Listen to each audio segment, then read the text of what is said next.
Assalamualaikum warahmatullahi wabarakatuh. Halo teman-teman, kembali lagi di YouTube saya, Nando Channel. Kali ini saya akan berbagi informasi tentang beberapa faktor penyebab pembudidaya ikan lele berhenti atau tidak melanjutkan budidaya ikan lele. Ini tanda kutip gulung terpal. Nah, seperti itu.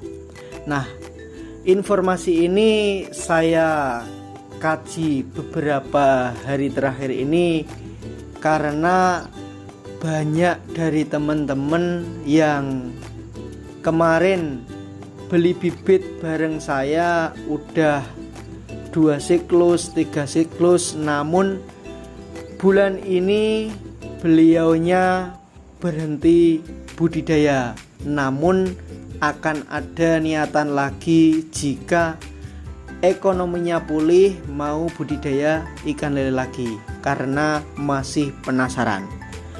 Nah, langsung saja untuk faktor penyebabnya, diantaranya itu pertama, niat awalnya itu coba-coba dan akhirnya malah nggak jalan. Ini berawal dari rasa penasaran, akhirnya mencoba tanpa belajar dulu, sehingga banyak kendala dalam budidaya ikan lele, mulai dari kematian, penjualan, bahkan masalah-masalah lain. Nah, akhirnya beliau ini berhenti dan tidak melanjutkan lagi. Nah, seperti itu. Nah, ini faktor yang pertama. Yang kedua terkait permodalan. Nah, kendala modal. Bisa jadi teman-teman pemula yang baru mulai itu nebarnya langsung banyak. Jadi di dalam perjalanan budidaya teman-teman tidak kuat beli pakan. Artinya modalnya itu tidak cukup untuk mencukupi kebutuhan bibit yang ditebar. Nah, seperti itu. Sehingga ada juga yang menggunakan pakan alternatif, namun tidak tahu caranya, hanya asal menggunakan pakan alternatif tanpa tahu perawatan air atau harusnya seperti apa budidaya ikan lele jika menggunakan pakan alternatif. Alhasil ikannya banyak yang mati, seperti itu. Nah, itu terkait kendala modal. Ini banyak sekali yang mengalami. Jadi kalau saya pribadi ya tebar sesuai dengan kemampuan modal saya. Misalkan mampunya tebar 1000, oke lah aku tebar 1000 saja, yang penting pakanku cukup. Nah, yang nomor 3 ini tentang manajemen budidaya. Ini adalah faktor ketiga berhentinya pembudidaya ikan lele. Nah, minimnya pengetahuan budidaya seperti cara budidaya ikan lele yang baik sehingga nanti hasilnya juga akan baik. Bisa juga penanganan penyakit itu belum paham, kematian ikan lele yang banyak. Nah, seperti itu. Jadi ini nanti masalah-masalah ini bisa menimbulkan kita kapok budidaya karena masalahnya banyak. Nah, menurut saya atau saran saya, sebelum terjun budidaya ikan lele harus benar-benar paham bagaimana cara budidaya ikan lele yang baik sehingga nanti hasil budidayanya, hasil panennya akan maksimal atau baik pula untuk kita. Selanjutnya, faktor yang bisa menyebabkan kita berhenti budidaya atau tidak melanjutkan yaitu manajemen keuangan. Nah, ini yang perlu benar-benar digarisbawahi, manajemen keuangan ini. Contoh ya, jika masih budidaya ikan lele skala kecil ya tentu saja kita tidak bisa menjagakan, maksudnya menjaga ini hasil budidaya toh, kita harus kerja. Apalagi kita yang sudah berkeluarga, kebutuhannya banyak. Jadi kalau tebaran kita sedikit, kita harus kerja.